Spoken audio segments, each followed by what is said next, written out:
મનસુખભાઈ નારાયણભાઈ સાકરિયા, વિરોધ પક્ષ નેતા, જિલ્લા પંચાયત રાજકોટ। સામાન્ય રીતે દર 3 મહિને છે એ જિલ્લા પંચાયતની સામાન્ય સભા છે એ મળતી હોય છે, પણ આજે આ લોકોએ ખાસ સામાન્ય સભા રાખી। ખાસ સામાન્ય સભા એવા સંજોગોમાં રાખવાની હોય છે કે જ્યારે બજેટ પાસ કરવાનું હોય છે, વિકાસનું બજેટ પાસ કરવાનું હોય ત્યારે જ ખાસ સામાન્ય સભા બોલાવવામાં આવે છે। આજે મને એવું લાગે છે કે રાજકોટની જનતાનો, આખા જિલ્લાની પ્રજાનો અવાજ છે એ દબાવવા માટે થઈ અને ખાસ સામાન્ય સભા છે એવું નામ આપી દીધું।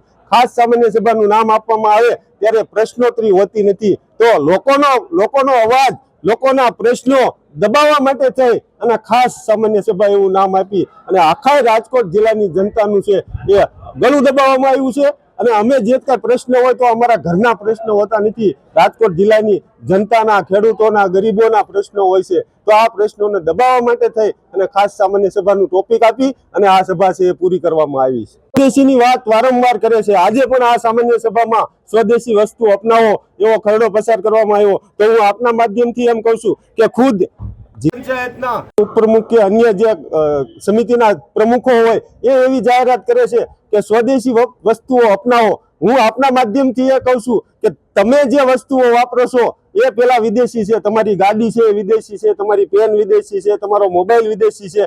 તમે તમારા ઘરથી શરૂઆત કરો અને ત્યાર પછી સૌરાષ્ટ્ર અને ગુજરાતની જનતાને તમે સંદેશો આપો કે સ્વદેશી અપનાવો। તમે ખુદ જ નથી અપનાવતા, વાતો બીજી કરો।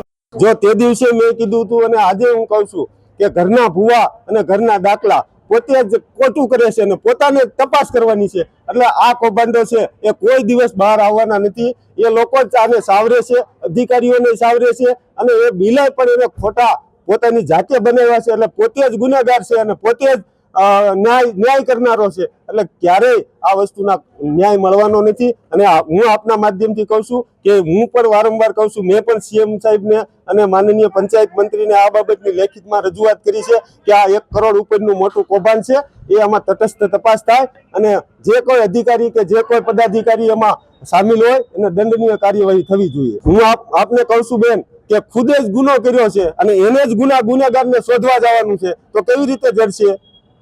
ખુદે જ એ વસ્તુ કરી છે અને પોતે જ તપાસ કરે છે, તો એ લાંબુ હકાલી અને આમ નામ પાણી ઢોળી દેશે।